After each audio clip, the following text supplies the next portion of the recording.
and there was dark wood and mahogany, and just it had a strong feel about it, and it even had an interesting smell. Murphy's oil soap, probably. And I guess because it was a household of nuns, each convent had someone in charge. Each convent had a superior, yes. Now, was that person appointed or elected? No, she was appointed. So that nun then, that appointed leader, was the administrator, if you will, handling the affairs of that particular local convent. That's right. It would be her duty, her job to care for the sisters, make sure that whatever the order of the day was followed. And something that I was not aware of when I was in Catholic schools is how the nuns really donated their labor, if you will. You got, I guess, room and board and medical and a little stipend, but it was a pretty Spartan existence. We were compensated very poorly. And for instance, our congregation then bought into Social Security, Kevin, like in the 70s, I think, you know. But again, you were right. You received your room and board. And that's why convents love to have a music teacher, because the income that the music teacher brought in supplemented what the sisters earned, which was very little, yeah. Sister Denise, doing this interview, my mind is going back to my time in grade school and high school, and like a lot of people, I took piano lessons, and the piano lessons were in the music room, the piano room of the convent, which was a big U-shaped 3-story, maybe 4-story building with a little walkway down the center of that U, and the music room was right at the end of it. And I remember liking to go in there because it seemed so friendly and so warm. And even though I didn't particularly like taking piano lessons, I liked going into that music room. Was that due to the sister herself, Dennis? Oh, I think that probably had something to do with it. In retrospect, I can't think of a music or a choral teacher I had whom I didn't like. But it was also well lit, and a lot of sunlight came in there. And as I say, I really didn't like taking piano lessons, except when I got older and started in music and singing. The fact that I could read sheet music was a genuine asset. I guess at the time, taking piano lessons just seemed like the right thing to do. Ah, okay. And I can't help but think that so many of those nuns and teachers in general in public school who are into music, for example, Walt Anslinger, our band director, I'm sure worked very long hours for very low pay, but I think there's something in the psyche of a teacher who is into music and the arts that becomes infectious. I mean, it rubs off on you.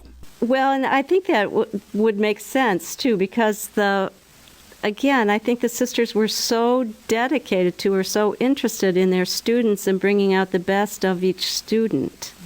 And I'm sure, Marie Kevin is dying to talk here, Dennis. She always says she has just one thing, but I don't know how to move the microphone. Okay, go ahead and move the microphone back over to Sister Marie Kevin. Sister, what 2 cents or 5 cents or a dime do you want to add here? I just wanted to say, when you mentioned the sisters loving sports, when I told my parents as a freshman in high school that I thought I wanted to become a sister, the first words out of my father's mouth were, "But you're too young." Yeah. The first words out of my mother's mouth were, "But you like to play basketball." What a wonderful anecdote. Pass the mic back over to your boss there, Sister Denise. Sister, as we wrap things up here, a few final questions. If you look at the long history of the Sisters of Providence, I think the history is fairly representative of most types of nuns, most sisterhoods of nuns in this country. How has the decline affected you? At the heyday, how many nuns were there wearing the habit of the Sisters of Providence, and how does that compare to today? I would think 1,400 at our heyday. We were 1,400 members. Right now, Dennis, we are 364 women, and our median age is 78. So that would give you an idea. I would take issue with your use of the word heyday, though. I understand in terms of numbers and I understand in terms of visibility that it is very easy to think that that was the golden age of the sisters. And I think it isn't how we feel about it or think about it right now.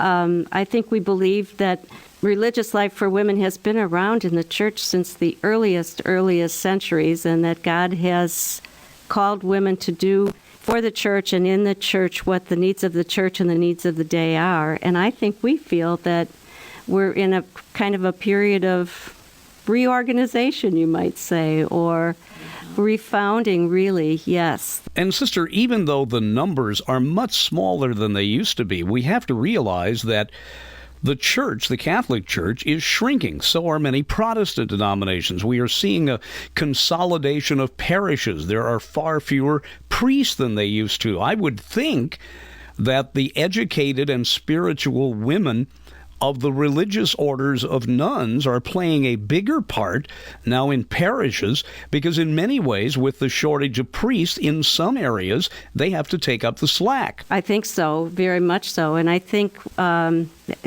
for instance, here in Terre Haute, there are so many of our sisters well into their 70s who are active in so many aspects of social service. Providence Pantry, providing food on a weekly basis to families who are in need. St. Anne's Clinic here, which is a wonderful organization of volunteer doctors, nurses, volunteer technicians to take care of the uninsured.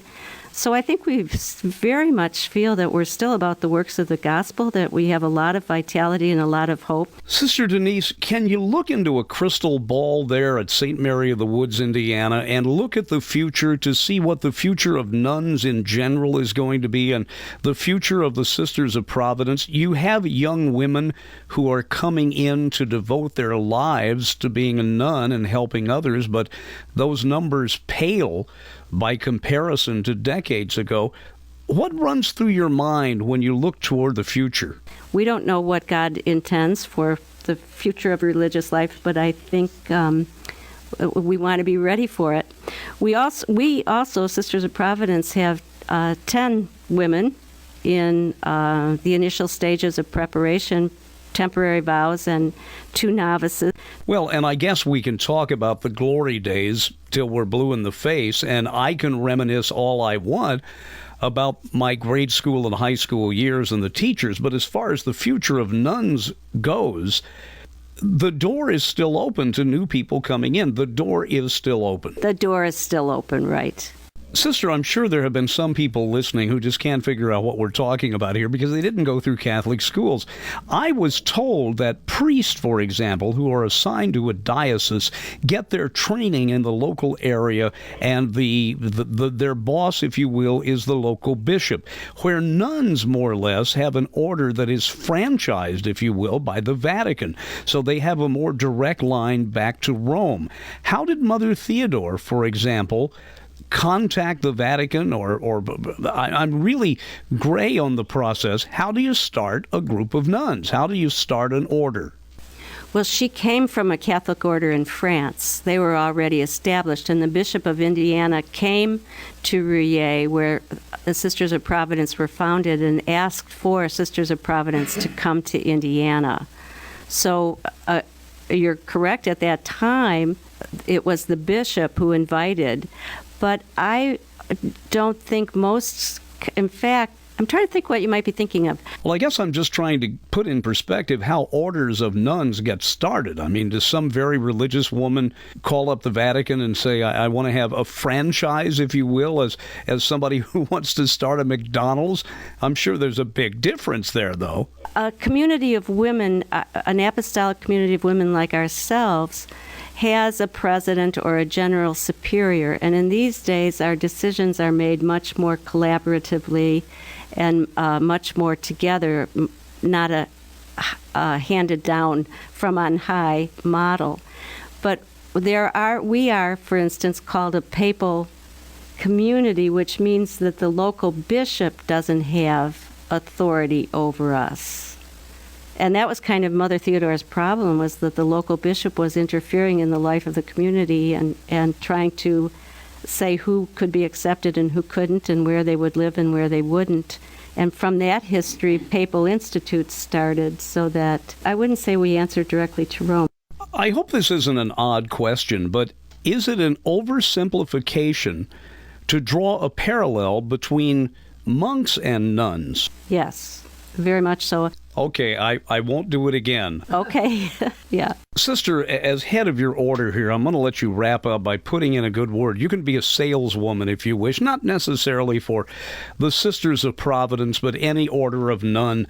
What should a young girl do under the influence of the secular society, bombarded with Hollywood images, who feels in her heart, though, that she wants to really give more of herself and possibly think about becoming a nun? In an era when that's increasingly less popular, what path should she take to investigate those possibilities? Well, I would say what Jesus said, come and see. And we have all kinds of programs for that, Dennis. Come and see. Come and spend some time with us. Give it a chance. Let yourself experience who we are and what we do, and let yourself make up your mind. And Dennis, since you're a communication fellow, most of our inquiries come online. That's our first contact with many, many women now. Whereas Marie Kevin and I, it would have been a Sister of Providence. But now it's good old internet. Sister Denise Wilkinson, the head of the Sisters of Providence, and before that, Sister Marie Kevin, who has done so much work behind the scenes there. I want to thank you for taking an hour to talk to us right here, and I really appreciate how dedicated you ladies are. Well, we hope we are dedicated. We believe we are dedicated, and the wonderful thing about life today is we know we're in wonderful partnership with so many other persons who are dedicated as well. Sister Denise, and before that, Sister Marie Kevin, thanks. Bye-bye. Well, I hope you didn't mind my doing some private reminiscing this time around, but the story of the nuns is one that needs to be told, for as I said earlier, there would never have been the huge Catholic school systems around the world, or Lutheran schools, or schools run by any religious denomination, Jewish schools, Amish schools, whatever, without the volunteers, and that is what the nuns largely were. They got so little in return monetarily, but they all say they got an infinite amount back spiritually. My special thanks to Dave Cox at St. Mary of the Woods for setting up the interview, and to volunteer Mike for being my engineer at the remote point on this week's American Montage. Hey parents, do kids think you're out of touch because of the way you dress? Yes. Well, say hello to instant style with Fashion On. Just spray Fashion On whatever you're wearing and look cool in an instant. Turn orthopedic shoes into vintage high tops, pleated khakis into skinny jeans. Even clip-on ties become fly gold chains. Just spray, let it dry, and presto. What about my fanny pack? You mean your hip MP3 player? Wow. What about my bifocals? You mean your hot pink shutter shades? Hey, I can't see. But your kids can see you, and trust me, they see fashion. Thanks, Fashion On. Fashion On is not available in stores because it doesn't exist. But that's okay. You don't have to be perfect to be a perfect parent. Because kids in foster care don't need perfection. They need you. For more information on how you can adopt, go to adoptuskids.org. A public service announcement from the U.S. Department of Health and Human Services, Adopt Us Kids, and the Ad Council.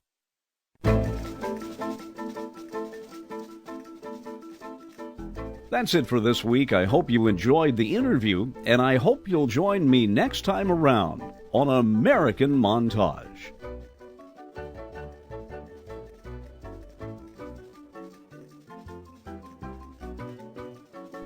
This is the Yesterday USA Radio Network.